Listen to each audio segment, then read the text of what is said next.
Previously, the European scientists, they believed that the Earth was the center of the solar system and the universe.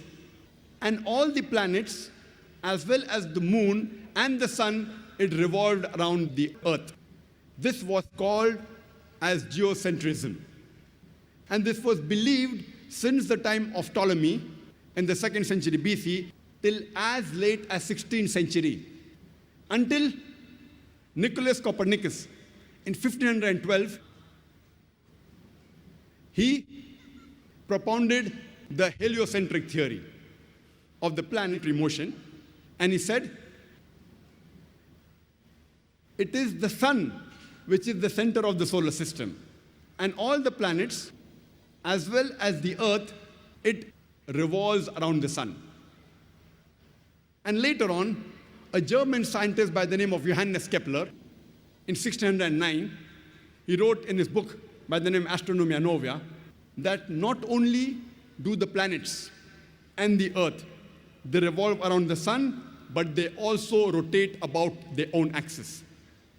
And when I was in school, I passed my school in 1982, about more than 25 years back. There I too read that the planets and the Earth, they revolve around the sun, and the planets and the Earth, they rotated about their own axis.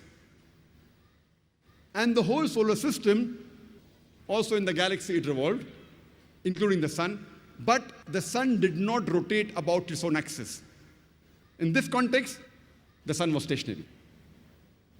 But when I read the verse of the Quran in Surah Anbiya, chapter number 21, verse number 33, which says, Huwa allazi khalaqal layla wan nahar. It is Allah who has created the night and the day.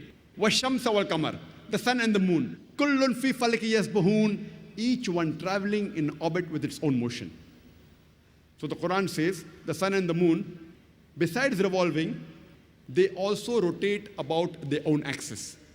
The Arabic word used here is yasbahun, derived from the Arabic word sabaha, which describes the motion of a moving body. If I use this Arabic word yasbaha for a person who's moving on the floor, it will not mean that he's rolling, it will mean he's either walking or running. If I use the same word for a person in the water, it will not mean he's floating, it will mean he's swimming.